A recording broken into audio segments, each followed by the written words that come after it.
औज़ुबिल्लाहिमिनश्शैतानिर्रजीम बिस्मिल्लाहिर्रहमानिर्रहीम अस्सलामु अलैकुम and welcome to my channel.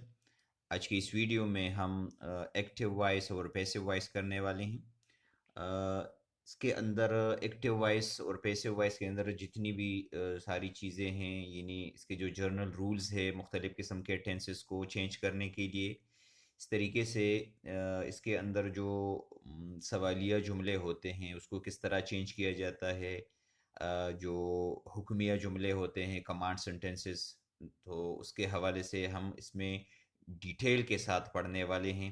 लिहाजा अगर आप इसको अच्छी तरीके से समझना चाहते हैं तो इस वीडियो को आखिर तक देखें ताकि आपको इसकी पूरी समझ आ जाए। तो स्टार्ट करते हैं।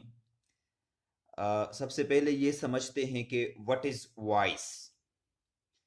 तो wise is the form of a verb that indicates whether the subject of the verb performs or receives the action। इसका मतलब ये है कि wise से मुराद ये है कि जो काम वर्ब जो होता है कि इसमें ये सब्जेक्ट काम कर रहा है या सब्जेक्ट जो है वो एक्शन को रिसीव कर रहा है। इससे ये हमें पता चलता है, वॉइस से पता चलता है। और वॉइस जो है, there are two types of voice, active voice and passive voice. दो किस्म के वॉइस हैं, एक है एक्टिव वॉइस और दूसरा है पैसिव वॉइस। तो when a sentence is in the active voice, the subject performs the action। जब कोई जुमला एक्टिव वॉइस में होता है तो इसका मतलब ये होता है कि सब्जेक्ट काम कर रहा है। For example, Ali eats an apple. Ali एक सेब खाता है। इसके अंदर आप देख सकते हैं कि अली जो है वो काम करने वाला बंदा है, सब्जेक्ट वो है। While in the passive voice, the subject receives the action। और पैसिव वॉइस में क्या होता है, सब्जेक्ट एक्शन को रिसीव करता है। For example, an apple is eaten by Ali. यहाँ पर आप देख सकते हैं कि अली क्या है, वो एक्शन को रिसीव कर रहा है। तो कहने का मतलब ये है कि सेंटेंस अगर इसमें सब्जेक्ट काम कर रहा है तो यूं समझ ले कि ये क्या है, ये एक्टिव वॉइस है। और अगर वो एक्शन रिसीव कर रहा है, सब्जेक्ट जो है वो एक्शन रिसीव कर रहा है, तो इसका मतलब ये है कि ये जुमला पैसिव वॉइस में है। अब reason to use the active voice, वो कौन से वजूहात है क्यों हम इस्तेमाल करते हैं एक्टिव वॉइस को। तो इसका जवाब हम कुछ यूं दे सकते हैं, most writers prefer to use active voice because it is more direct. क्या होता है कि ये ज्यादा डायरेक्ट होता है। The active voice is less awkward and clearly states relationship between subject and action. ये एक्टिव वॉइस जो है, ये क्या होता है, ये awkward नहीं लगता, और जो सब्जेक्ट और एक्शन का के दरमियान जो रिश्ता है वो अच्छी तरीके से वाज़ेह तौर पर ये बयान कर रहा होता है। तीसरी बात ये है कि the active voice sentence pattern push the reader forward through your writing, दस अवॉइडिंग वीक प्रोज। अब एक्टिव वॉइस में क्या होता है कि अगर कोई बंदा है वो पढ़ने वाला है तो वो बड़े अच्छी तरीके से वाज़ेह तरीके से क्या करता है, वो सब्जेक्ट और जो एक्शन होता है उसको रिलेट करता है और उसको आसानी से वो समझता है और वो आगे की तरफ बढ़ता है। इसी तरीके से वो कमज़ोर नसर जो है उससे बचता है। नेक्स्ट हमारे पास जो पॉइंट है कि हम एक्टिव वॉइस को क्यों इस्तेमाल करते हैं, वो है the active voice are used when the writers want to give importance to the subject।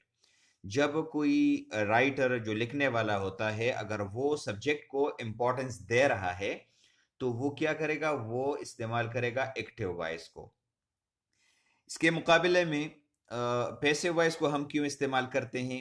Use of passive voice in general, the passive voice is less direct, less forceful and less concise than the active voice. ये जो active voice है उसकी मुनासिबत से ज़्यादा direct नहीं होता। इसके अंदर, इस जुमले के अंदर वो फोर्स, वो ताकत नहीं होती। अच्छी तरीके से बंदा जो है उसको डायरेक्टली समझता नहीं है। नेक्स्ट हमारे पास है use the passive voice when you do not know और do not want to reveal the performer of an action. अगर आप ये चाहते हैं कि ये काम करने वाले को अगर आप छुपाना चाहते हैं या उसकी आइडेंटिटी को आप शो नहीं करना चाहते, तो आप पैसिव वॉइस को इस्तेमाल कर सकते हैं। इस तरीके से use passive voice when you want to emphasize the receiver of an action. और अगर आप उसके रिसीवर पर जो है उसको फोकस दे रहे हैं, उस पर ज़्यादा जोर डाल रहे हैं, तो फिर आप पैसिव वॉइस को इस्तेमाल कर सकते हैं। आगे बढ़ते हैं और ये जो है जर्नल रूल्स के हवाले से हम पढ़ते हैं कि general rules for changing a sentence from active voice to passive voice. अगर हम एक्टिव वॉइस से पैसिव वॉइस में कोई जुमला चेंज करना चाहते हैं तो कौन कौन से रूल्स है जो कि हमने फॉलो करने हैं। तो उसमें मुख्तलिफ़ किस्म के रूल्स है, एक एक करके हम इसको समझते हैं। नंबर फर्स्ट है the object becomes the subject of the sentence, और नंबर सेकंड है the subject becomes the object of the sentence. यानी जो एक्टिव वॉइस का जो सब्जेक्ट होता है वो उसको हम ऑब्जेक्ट की जगह ले आते हैं और ऑब्जेक्ट को हम सब्जेक्ट की जगह पर ले आते हैं। Similarly helping verbs are used according to the tense. जो टेंस होता है उसी के मुनासिबत से हम हेल्पिंग वर्ब्स का भी इस्तेमाल करते हैं। Helping verb is followed by past participle or third form of the verb. अब हेल्पिंग वर्ब के फौरन बाद जो है हम पास्ट पार्टिसिपल या इसको हम third form of the verb कहते हैं, तीसरी वर्ब की तीसरी हालत इसमें इस्तेमाल करेंगे। जितने भी पैसिव वॉइस जुमले होते हैं उसमें हम वर्ब की थर्ड फॉर्म इस्तेमाल करते हैं। नेक्स्ट क्या होता है, the word by is used for after the past participle और third form of the verb. लफ्ज बाई का इजाफा किया जाता है, अगरचे बाज जगहों पर हम बाई की जगह टू या विद को भी इस्तेमाल कर सकते हैं। वो आगे पढ़कर हम सीखेंगे कि कहाँ कौन कौन सी जगह पर जो है हम बाई की बजाय टू या विद वगैरह इस्तेमाल कर सकते हैं। नेक्स्ट हमारे पास जो रूल है वो है if a sentence starts with who in the active voice. अगर एक्टिव वॉइस में जुमला हु से शुरू होता है then in the passive voice you have to use by whom। तो फिर पैसिव वॉइस में आपने बाय whom का इस्तेमाल करना है। इस तरीके से नेक्स्ट जो हमारे पास है pronouns get changed when they change their position in the following way. Pronouns को भी हम चेंज करते हैं, यानी अब लेट्स सपोज हमारे पास आई बतौर सब्जेक्ट एक एक्टिव जुमले में है, तो ये जब इसको हम पैसिव वॉइस में चेंज करेंगे तो फिर आई चेंज हो जाता है मी में, वी को हम अस में, इस तरीके से यू चेंज नहीं होता, ही को हिम में, शी को हर में, इट को इट में, दे को दिम में चेंज किया जाता है। तो ये प्रोनाउंस जो है ये भी आपने याद रखने हैं। नेक्स्ट अब हम टेंस वाइज इसको स्टार्ट करते हैं। तरीका हमारा ये होगा कि एक्टिव वॉइस में जुमले का स्ट्रक्चर किस तरह होना चाहिए और फिर पैसिव वॉइस में इसका स्ट्रक्चर किस तरह होना चाहिए। तो स्टार्ट करते हैं। ये पहला जो टेंस है हमारे पास वो है present indefinite tense. Present indefinite tense में क्या होता है कि जो सेंटेंस स्ट्रक्चर है वो हमारे पास होता है, सबसे पहले सब्जेक्ट आता है, इसके फौरन बाद वर्ब आता है, वर्ब के साथ हम इस या ईस का इजाफा करते हैं और साथ साथ जो है ऑब्जेक्ट का इस्तेमाल किया जाता है। ये हमारे पास होता है। इसी तरीके से पैसिव वॉइस में क्या होता है, ऑब्जेक्ट को हम पहले लाएंगे, इसके बाद जो है इज एम आर या हम यू कह सकते हैं जो इसके अंदर हमारे पास जो एक्सिलरीज है वो इज एम आर है और इसके फौरन बाद वर्ब की तीसरी हालत और फिर इसके बाद लफ्ज बाई का इजाफा किया जाता है और सब्जेक्ट को ऑब्जेक्ट की जगह पर लाया जाता है। जिस तरीके से इसकी मिसालें हम देख सकते हैं, ही हेल्प्स द स्टूडेंट्स, तो इसमें ये आप देख सकते हैं ही हमारे पास सब्जेक्ट है, हेल्प्स हमारे पास वर्ब है, द स्टूडेंट्स हमारे पास क्या है, ये ऑब्जेक्ट है। तो अब इसको हम चेंज करते हैं, ही को हम यहाँ पर ले आएंगे और द स्टूडेंट्स को यहाँ पर ले आएंगे, तो ये बन जाएगा the students are help by him. और यहाँ पर आप देख सकते हैं वर्ब की तीसरी हालत, ये हेल्प जो हमारे पास वर्ब है इसकी हम थर्ड फॉर्म यहाँ पर इस्तेमाल करेंगे और इस आर एम को इस सब्जेक्ट के मुताबिक हम इस्तेमाल करते हैं। अगर ये प्लूरल है तो आर इस्तेमाल करेंगे, अगर ये सिंगुलर है तो हम इसका इस्तेमाल करते हैं। इस तरीके से अगर यहाँ पर सब्जेक्ट आई आ जाता है तो हम यहाँ पर एम का इस्तेमाल करेंगे। नेक्स्ट हमारे पास जो सेंटेंस है, अगर नेगेटिव सेंटेंस आ जाए, he does not help the poor, ये हमारे पास एक जुमला है, he does not help the poor, तो the poor are not help by Hem.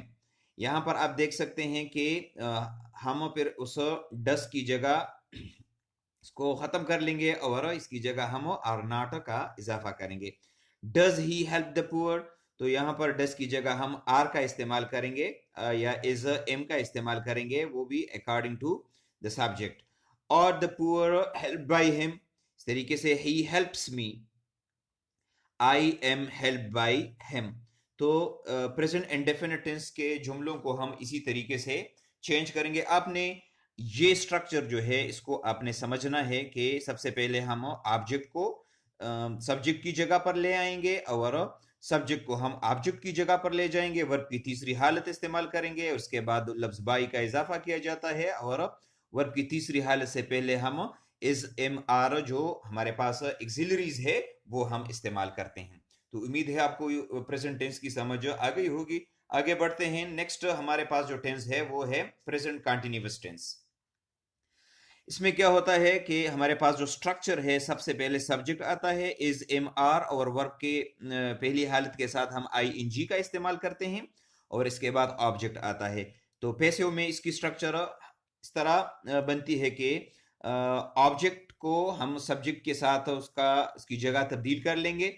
Object को पहले, इसके बाद इज एम आर और लफ्ज बीइंग का इजाफा किया जाता है, इसके बाद वर्ब की तीसरी हालत, फिर इसके बाद लफ्ज बाई और फिर सब्जेक्ट, यानी यहाँ पर जो जो एक्टिव का सब्जेक्ट होता है वो यहाँ पर आ जाएगा। इसकी मिसालें देकर हम समझ सकते हैं कि she is singing a song, तो ये बन जाएगा अ सॉन्ग। ये अ सॉन्ग किया है, ये हमारे पास ऑब्जेक्ट है, तो ये सब्जेक्ट की जगह पर इसको हम ले आएंगे। A song is being sung by her, sing की थर्ड फॉर्म जो है वो संग है, तो लिहाजा इसको हम थर्ड फॉर्म में ले आएंगे। और आई इन जी टेंस है तो इसमें हम बीइंग का इस्तेमाल करते हैं। इसी फार्मूले के मुनासिबत से आपने सारे जुमले बनाने हैं। She is not singing a song is not being sung by her, is she singing a song अगर सवालिया जुमला आ जाए तो इसको हम इसी तरीके से चेंज करेंगे, is a song being sung by her,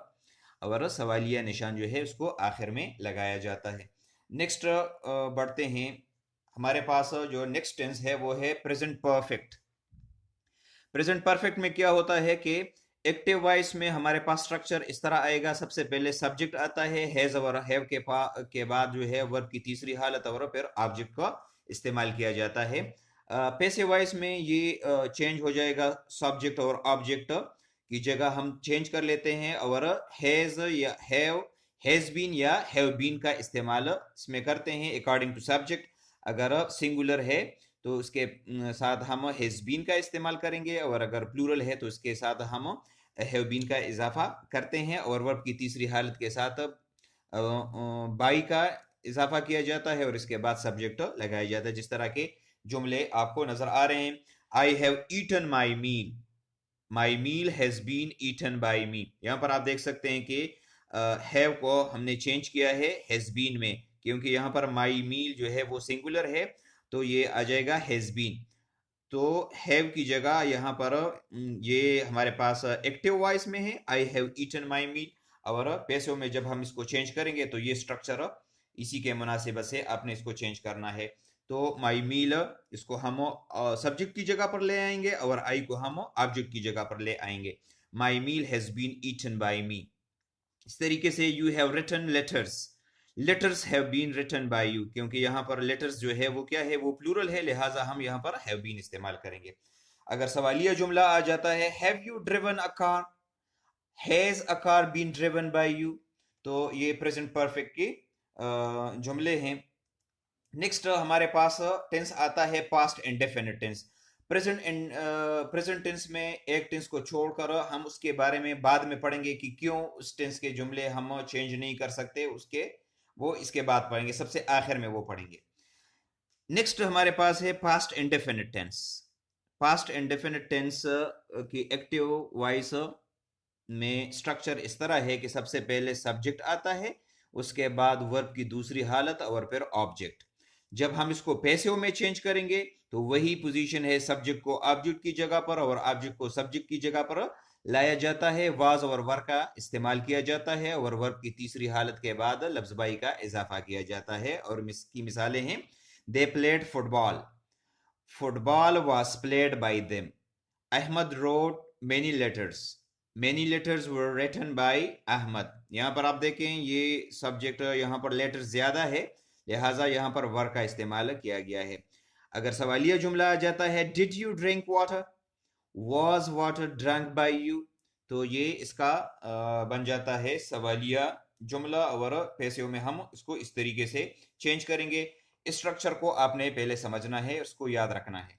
next बढ़ते हैं, पास्ट कंटिन्यूअस टेंस के बारे में पढ़ते हैं कि जो स्ट्रक्चर है एक्टिव वॉइस का वो है subject plus was verb, verb की पहली हालत के साथ आईएनजी का इस्तेमाल किया जाता है और ऑब्जेक्ट का इस्तेमाल किया जाता है। जबकि हम इसको अगर पैसिव में चेंज करेंगे तो सब्जेक्ट और ऑब्जेक्ट को की पोजीशन को चेंज करके वाज वर्ब और प्लस बीइंग का इजाफा किया जाता है और वर्ब की तीसरी हालत इस्तेमाल की जाती है, लफ्ज बाई का इजाफा किया जाता है। और इसकी मिसालें हैं, the teacher was reading the Holi Quran, the Holi Quran was being red by the teacher, ये इसकी पैसिव है। इस तरीके से वॉज अली प्लेइंग क्रिकेट, तो ये बन जाएगा was cricket being played by Ali. तो ये इस टेंस के पास्ट कंटिन्यूअस टेंस के जुमलों को हम इस तरीके से चेंज करेंगे, ये इसी स्ट्रक्चर को आपने याद रखना है। नेक्स्ट हमारे पास जो टेंस है वो है past perfect tense. Past perfect के जुमलों को किस तरह चेंज किया जाता है, तो उसका स्ट्रक्चर भी आप यहां पर देख सकते हैं। एक्टिव का स्ट्रक्चर जो है वो है subject plus had plus verb की तीसरी हालत और ऑब्जेक्ट। और पैसिव में हम ऑब्जेक्ट को और सब्जेक्ट की जगह चेंज कर लेते हैं, had been plus verb third form. और इसकी मिसालें हैं, I had written a novel, a novel had been written by me, had I written a novel, had a novel been written by me। तो ये इसकी मिसालें हैं। नेक्स्ट टेंस की तरफ बढ़ते हैं, वो है फ्यूचर इंडेफिनिट टेंस। एक्टिव में इस टेंस की पहचान ये है कि सबसे पहले सब्जेक्ट आता है, उसके बाद विल और शल का इस्तेमाल किया जाता है, वर्ब की पहली हालत इस्तेमाल की जाती है और इसके बाद ऑब्जेक्ट का इस्तेमाल किया जाता है। जबकि पैसिव में इसकी स्ट्रक्चर कुछ इस तरह बन जाएगी, सब्जेक्ट और ऑब्जेक्ट की जगह को हम चेंज कर लेंगे, विल शेल के साथ बी का इजाफा किया जाता है, विल बी या शेल बी, और इसके बाद वर्ब की तीसरी हालत इस्तेमाल की जाती है। इसकी मिसालें हैं, they will write letters, letters will be written by them. इस तरीके से he will call me, I shall be called by him. Will he give books, will books be given by him. तो ये हमारे पास इसकी मिसालें हैं, इसको अच्छे तरीके से आप समझ लें।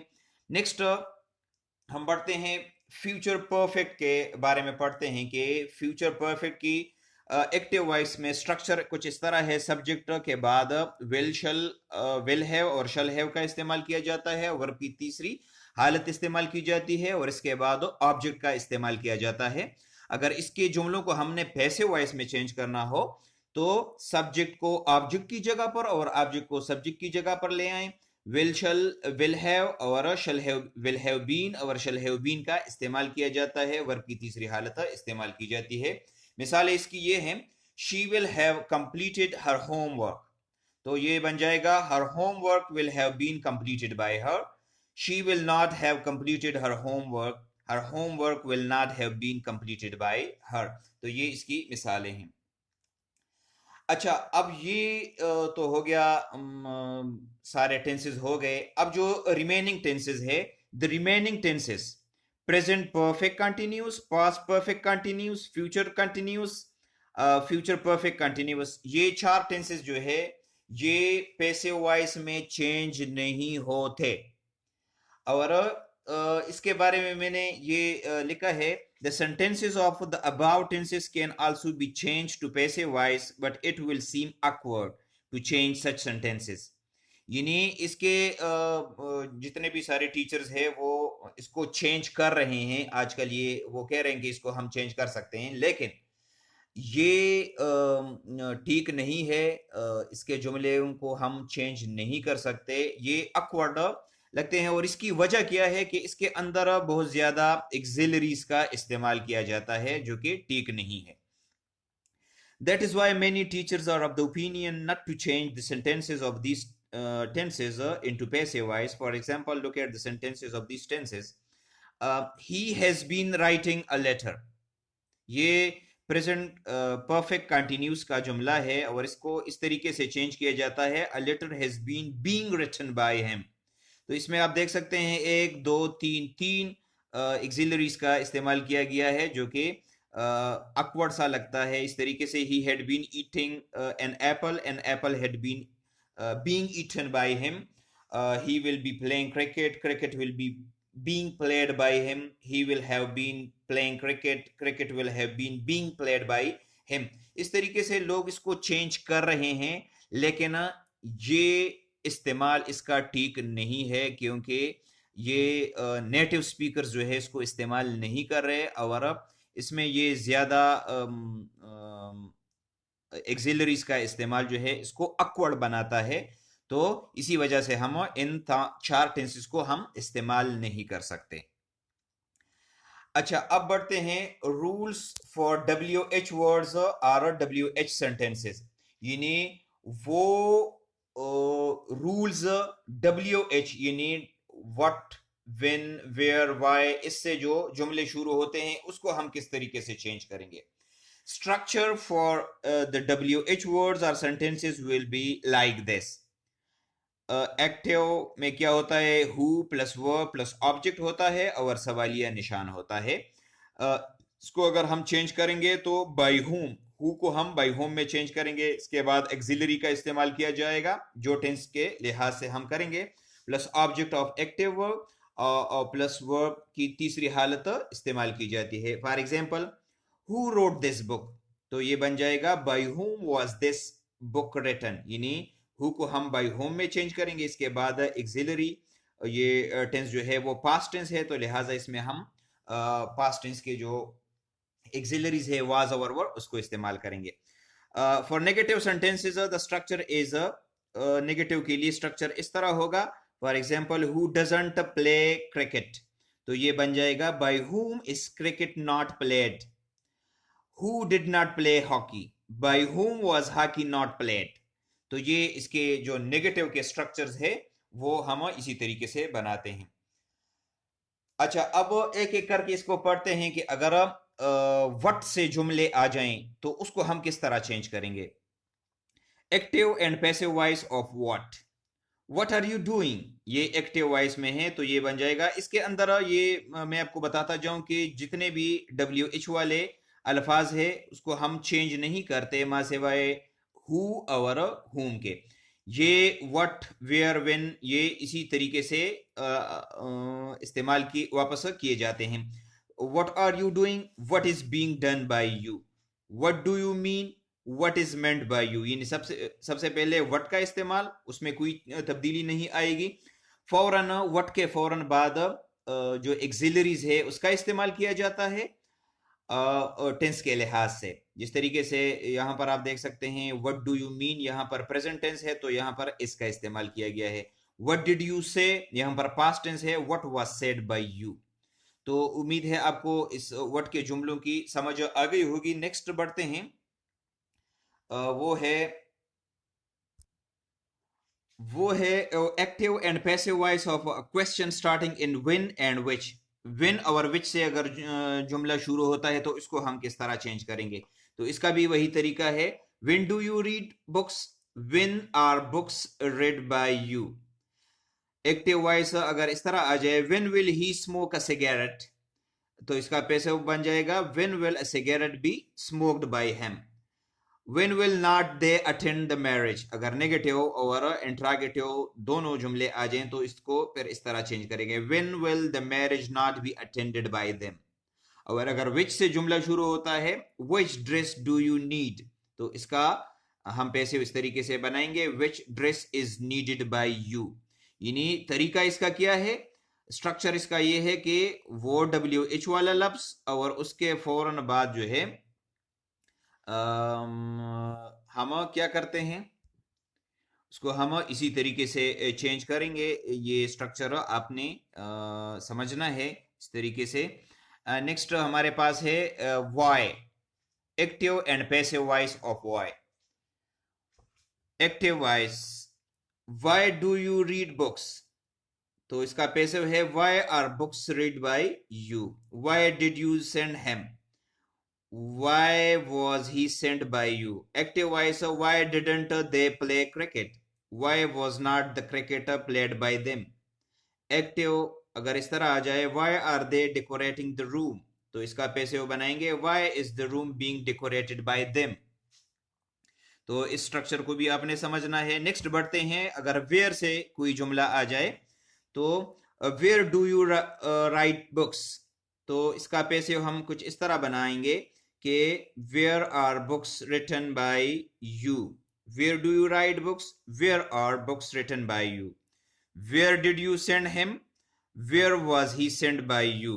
Where have you kept the books, where have the books been kept by you. वही सेम तरीका है कि सबसे पहले जो सवालिया लफ्ज है वो, और इसके बाद एक्सिलरी, इसके बाद ऑब्जेक्ट, और फिर वो जो वर्ब है वो, और इसके बाद जो सब्जेक्ट एक्टिव वॉइस का होता है वो, उसको हम इसी तरीके से चेंज करेंगे। नेक्स्ट हमारे पास है हाउ। अगर हाउ का लफ्ज आ जाए तो उसको हम किस तरह चेंज करेंगे, तो वो है how do you write novels, तो वो बन जाएगा how are novels written by you. How did you receive him, how was he received by you. How shall we end the meeting, how will the meeting be ended by us. तो इसमें भी वही तरीका है, जो सवालिया लफ्ज है उसको उसके फौरन बाद हम एक्सिलरी का इस्तेमाल करते हैं। तो इस स्ट्रक्चर को भी आपने समझना है। अच्छा, नेक्स्ट जो है वो है sentences which starts with who और होम। इसको हम पहले भी पढ़ चुके हैं, तफसील के साथ आगे फिर पढ़ते हैं कि अगर कोई जुमला हु या होम से शुरू होता है तो उसके लिए हमने क्या करना है, हु की जगह बाय होम का इस्तेमाल करना है, और उसके फौरन बाद एक्सिलरी, फिर उसके फौरन बाद जो है ऑब्जेक्ट का इस्तेमाल करना है, और आखिर में वर्ब का इस्तेमाल करना है। Who wrote this letter, by whom was this letter written. Who knocks at the door, by whom is the door knocked at? Who will eat this apple, by whom will this apple eaten? इस तरीके से अगर whom का लफ्ज आ जाए, whom did they call, तो ये whom जो है इसको हम फिर who में चेंज करेंगे, who was called by them। अच्छा, नेक्स्ट हमारे पास है passive voice of command sentences. जो हुक्मिया जुमले होते हैं वो स्ट्रक्चर ऑफ एक्टिव, तो उसमें अगर हुक्मिया जुमला आ जाए तो उसका स्ट्रक्चर एक्टिव में क्या होता है, सबसे पहले वर्ब और इसके फौरन बाद ऑब्जेक्ट होता है। तो इसी स्ट्रक्चर को अगर हम पैसिव वॉइस में तब्दील करेंगे, यानी इस जुमले को अगर पैसिव वॉइस में चेंज करना हो तो सबसे पहले लेट का इस्तेमाल किया जाता है, उसके फौरन बाद ऑब्जेक्ट, और ऑब्जेक्ट के फौरन बाद बी, और फिर वर्ब की तीसरी हालत इस्तेमाल की जाती है। फॉर एग्जाम्पल हमारे पास सेंटेंसेस है ओपन द डोर, तो ये एक हुक्मिया जुमला है, कमांड सेंटेंस है, तो ये बन जाएगा late the door be open. ये हमारे पास वर्ब है, ये ऑब्जेक्ट है, लेट का इस्तेमाल, उसके फौरन बाद ऑब्जेक्ट, फिर बी का इस्तेमाल, और वर्ब की तीसरी हालत, ये वर्ब की तीसरी हालत open, let the door be open. इस तरीके से एक सेंटेंस है do it, let it be done. Do not touch it, let it not be touched. Do not tell a lie, let a lie not be told. इस तरीके से बाज़ औक़ात जो हुक्मिया जुमला होता है वो इल्तिजा से शुरू होता है, प्लीज़ ओपन द डोर, तो फिर इसको बेहतर तरीका ये है कि आप इसको इस तरीके से चेंज करें, you are requested to open the door. इसके बाद ये सारे जो है ये हो गए हमारे पैसिव वॉइस। एक्टिव वॉइस से पैसिव वॉइस में मुख्तलिफ किस्म के जुमलों को किस तरीके से चेंज किया जाता है। इसके बाद इंशाल्लाह मैं एक एक करके जो इंट्रागेटिव सेंटेंसेस है, जो कमांड सेंटेंसेस है, उस पर अलग से वीडियो भी बनाऊंगा। इसके अंदर जो जो चीज़ें आपको समझ नहीं आई या अगर कोई भी कंफ्यूजन अभी है तो आप कमेंट में पूछ सकते हैं। मैं इंशाल्लाह आपको जवाब ज़रूर दूंगा। Thank you for watching. अल्लाह हाफिज़।